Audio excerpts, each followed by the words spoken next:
Alex Foster has always considered himself a rational person. As a successful programmer, he was used to logic and order. But one night changed everything he knew about reality. It all started on a Friday night. Alex stayed late at work, trying to finish an important project. When he finally left the office, it was well after midnight. The streets were empty, illuminated only by the dim light of street lamps. Alex walked the familiar route home, thinking about his plans for tomorrow. Suddenly he noticed something strange out of the corner of his eye, his shadow on the sidewalk. It wasn't moving the way it should. At first, Alex thought it was just fatigue playing tricks on his perception. But when he stopped, the shadow continued to move. It slowly separated from his feet and began to rise, forming a dark silhouette in front of him. Alex froze, not believing his eyes. The shadow was an exact copy of his figure, but without details, just a black outline. It stood motionless, as if studying him. "It's not possible," Alex whispered, rubbing his eyes. But the shadow did not disappear. Suddenly it rushed at him. Alex jumped back, narrowly avoiding a collision. The shadow was fast and seemed to be able to stretch and shrink at will. Alex ran, trying to get away from his dark pursuer. But wherever he turned, the shadow followed him, sliding over the walls of houses and asphalt with unnatural ease. He ran into an alleyway, hoping to hide, but found himself in a dead end. Turning around, he saw a shadow slowly approaching, blocking the only way out. Desperately searching for a weapon, Alex grabbed a trash can lid. He swung it around, trying to fend off the shadow. "What do you want?" he shouted, throwing punches that passed through the dark silhouette with no effect. The shadow did not answer. It dodged the blows with impossible agility and then counterattacked. Alex felt a searing pain as the dark fingers of the shadow left deep scratches on his chest. The battle continued, and Alex felt himself getting weaker. His strokes became slower, and his breathing became more labored. The shadow seemed to be gaining strength. In a desperate attempt, Alex rushed forward, trying to break through the shadow. For a moment he thought he could escape, but suddenly he felt an excruciating pain in his left arm. Alex screamed as he saw his hand disappear into the darkness of the shadow. It was as if the shadow was swallowing it part by part. Blood gushed out of the wound, and the severed limb dissolved into a dark silhouette. He fell to his knees, clutching the stump to his chest. The pain was unbearable, but even worse was the horror of realizing what was happening. A shadow loomed over him, faceless and ruthless.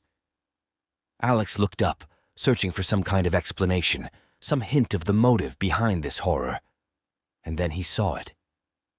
Images began to appear in the dark silhouette, memories he had long since buried. He saw his past mistakes, people he had let down, moments of weakness and selfishness. Are you me?" Alex whispered, suddenly realizing. "All the things I've been trying to forget?" The shadow did not answer with words. Instead, it began to envelop him, absorbing him into its darkness. Alex felt a coldness penetrate his body, his consciousness clouding over. His last thought was the realization that sometimes the most terrifying monsters do not live in dark alleys, but in our own shadows, in the parts of ourselves that we try to ignore. The next morning, the janitor found Alex's body in the alley. The police were puzzled. There were no signs of violence on the body, except for the missing left hand. The only strange detail was an unnaturally dark shadow that seemed to envelop the body even as the sun rose high in the sky.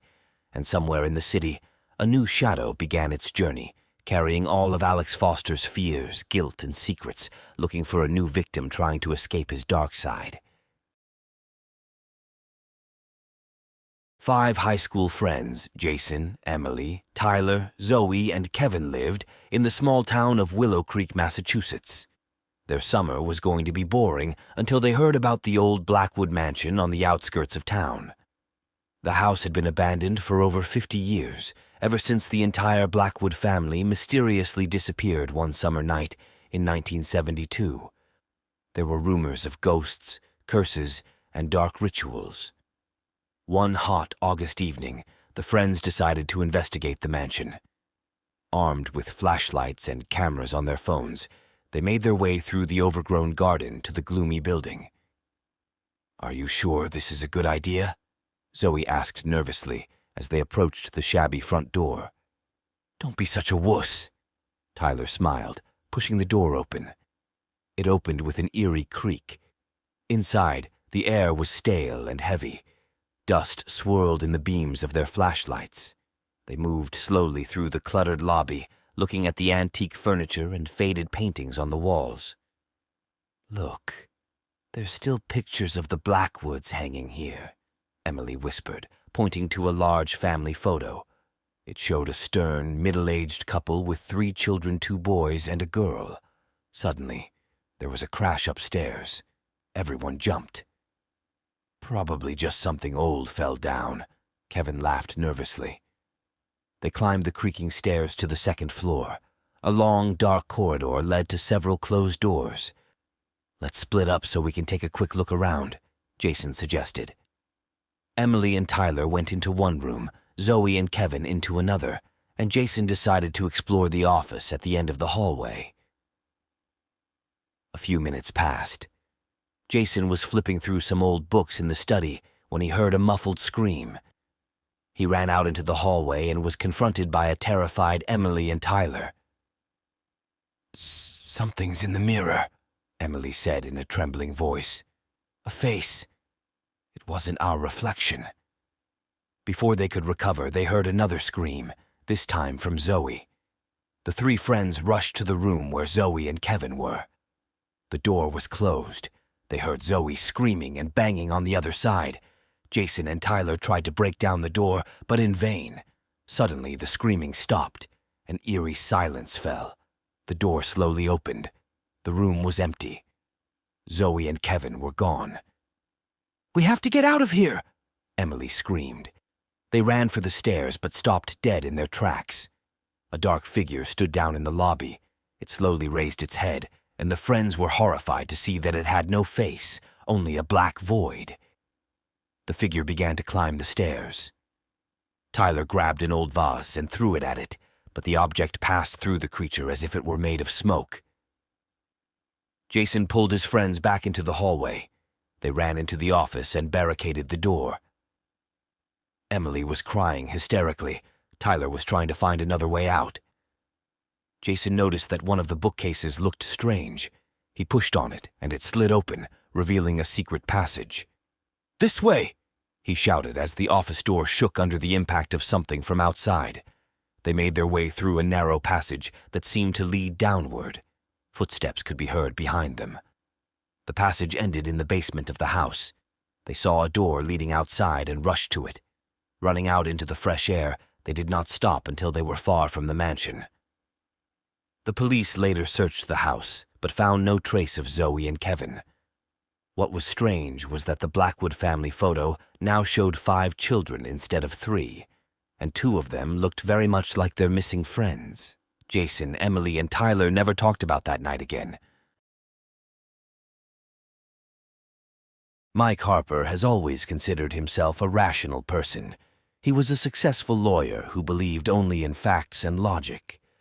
That night, he was returning home after a difficult case, tired but satisfied with his victory in court. The road was deserted, and Mike turned on the radio to keep himself awake while driving. Suddenly, a strange noise came from the speakers, followed by an eerie voice. "Your time has come, Michael Harper." Mike shuddered and turned off the radio. "Bullshit," he muttered, chalking it up to fatigue. Suddenly, a thick fog enveloped the car.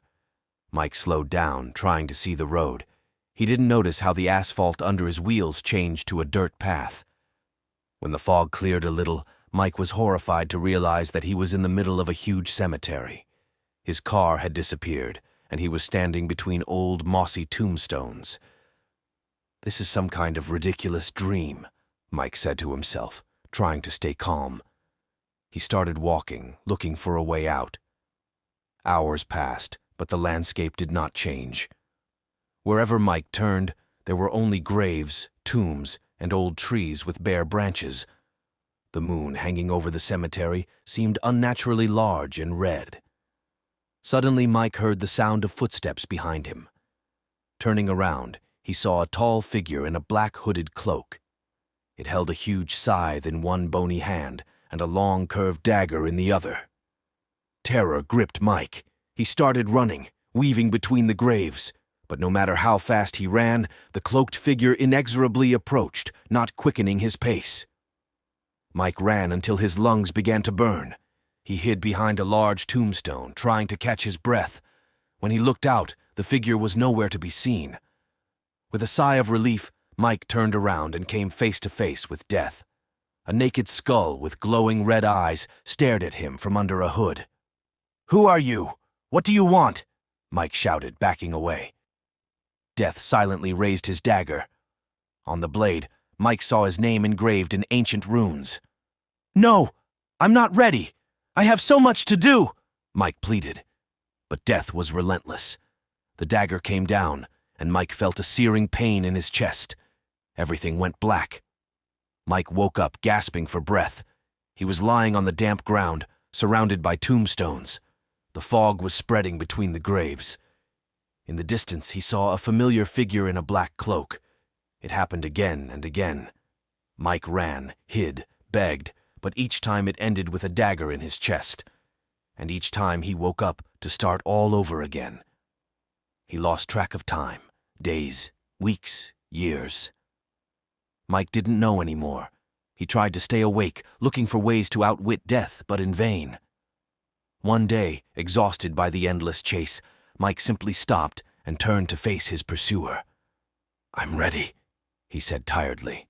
"But tell me, why? Why am I being punished?" For the first time, Death spoke.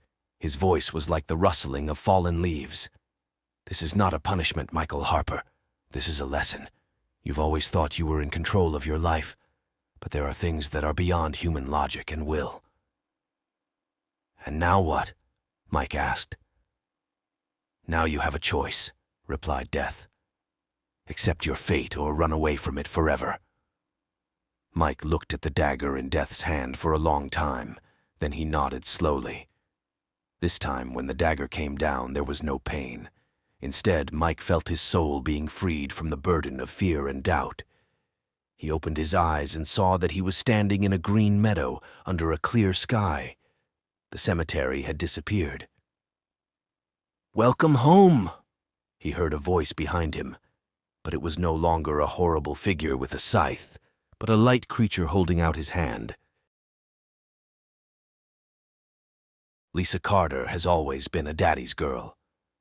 When Robert Carter died of cancer 3 years ago, her world fell apart. Since then, she has visited his grave every year on the day he died. This year, her work at the law firm kept Lisa up late.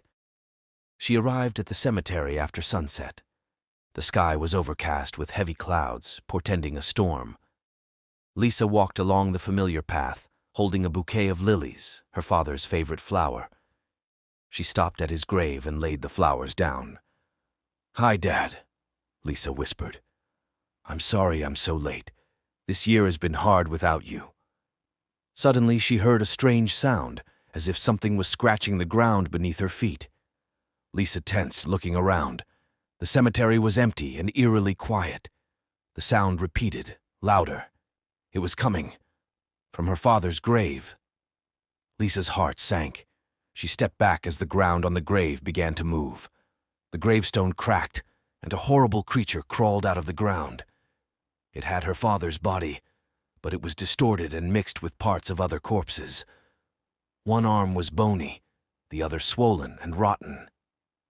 The face was half her father's and half someone else's exposed skull. "Lee, for..." The creature wheezed, turning its head toward her. There was something familiar in its eyes, but distorted by indescribable horror. Lisa screamed and ran. She could hear the monster chasing her, hobbling on different legs and making inhuman sounds. She ran between the graves, stumbling in the darkness. The rain began to pour down like a bucket, turning the ground into a slippery swamp. Lisa fell, hitting a tombstone painfully. Looking back, she saw the creature approaching. In a flash of lightning, Lisa could see other graves opening up. From them crawled the same horrific creatures, mixed parts of different corpses reaching for her. Lisa got up and ran to the old cemetery chapel. She managed to run inside and lock the door a moment before the creatures reached the entrance. She could hear them scratching at the door from the outside, trying to break through. Amid the grunts and moans, Lisa could make out a voice that sounded like her father's. "Lisa, let me in. I've missed you so much." "No, you're not my father," Lisa screamed, pressing herself against the far wall of the chapel. The door cracked under the onslaught of the creatures. Lisa frantically looked for a way out, but there was none. She noticed an old tombstone in the corner and tried to hide behind it. When the door finally gave way, Lisa saw a horde of horrible creatures crawling into the chapel. In front was the one who had once been her father. "Daughter, go," he wheezed, reaching out for her. "We want you to join us." Lisa closed her eyes, feeling the cold, rotten fingers at her throat. She thought of her life, of unfinished business, of friends and family she would never see again. The creature that had once been her father pulled her closer. Lisa felt unbearable pain as the creature began to tear her body apart. Her screams mingled with the thunder outside. In the last moments of her life, Lisa thought she was seeing her father's real face through the creature's horrific mask. It was sad and guilty. "I'm sorry, darling," a familiar voice whispered before the darkness swallowed Lisa forever. In the morning, a watchman found Lisa's mutilated body in the chapel. The police could not explain the numerous footprints of different people around and the strange teeth and claw marks on the victim's body. Robert Carter's grave was empty and torn open from the inside, and around it were scattered white lilies. The daughter's last gift to her father, before the horror of that night joined them forever in the darkness of the afterlife. Alex and his mother, Sarah's life changed forever after that tragedy. They moved to a smaller house on the outskirts of town, trying to start over. But the memories and pain of loss haunted them, especially Alex. It was Friday the 13th. Alex came home from school late, having stayed late for extra math classes. His mom left a note saying that she had gone to her aunt's house in a neighboring town and would be back tomorrow afternoon. The boy sighed. Another lonely night. A storm was raging outside. The wind howled in the chimney, the rain drummed on the roof, and lightning lit up the dark sky every now and then. Alex tried to distract himself by watching TV and doing his homework, but his anxiety never left him. Around midnight, he finally went to bed. As he lay in bed, Alex looked up at the ceiling, listening to the rain pounding on the windows.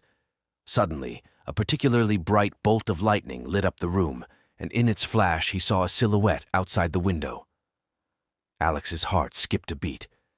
The figure of his late father was standing in the window. But something was wrong. His father's face, usually kind and smiling, was distorted with anger and hatred, and in his hand he held a long, ominously shiny dagger. Alex froze in terror, unable to move or scream. The figure behind the window slowly raised its hand and began to open the frame. The cold night air rushed into the room, along with the smell of wet earth and decay. A creature that looked like his father crawled through the window, leaving muddy, wet footprints on the floor. It straightened up to its full height, and Alex saw that the creature was taller and thinner than his real father. His skin was grayish, and his eyes glowed with an unnatural yellow light. "Son," the creature wheezed in a voice that only vaguely resembled James Foster's, "I have come for you." Alex finally managed to move. He leaned back against the wall, desperately looking for something to defend himself with. His eyes fell on the baseball bat that stood beside his bed, a gift from his real father on his 13th birthday. The creature raised the dagger, preparing to strike. "You have to be with me. It hissed, in the dark, forever. At the last moment, Alex gathered all his courage. He grabbed the bat and swung, screaming. The bat hit the creature's head with a dull thud. The creature staggered, but did not fall. It rushed at Alex again, but the boy was ready. He struck again, putting all his fear and anger into it. With each blow, the image of his father disintegrated like a badly molded mask. Underneath it was something dark and shapeless, a creature made of shadows and nightmares. "You're not my father!" Alex screamed, continuing to strike. "My father loved me! He would never come to harm me!" The creature howled in pain and rage. It tried to grab Alex with its long, bony fingers, but the boy was faster. He jumped away and delivered another crushing blow. Finally, after one last powerful blow, the creature crumbled into a cloud of black smoke. It whirled around the room, as if looking for a way out, and then flew out the open window with a terrible howl. Alex stood in the middle of the room, breathing heavily, still clutching the bat. He didn't understand what exactly had happened, but he knew one thing. He had faced something supernatural and had emerged victorious. Suddenly, he felt warmth on his shoulder. He turned around and saw the ghostly image of his real father, smiling, loving, just as he remembered him. "I'm proud of you, son," the ghost whispered before disappearing into thin air. Tears streamed down Alex's cheeks, but they were tears of relief and release. He realized that he had finally been able to let go of his pain and fear related to his father's death.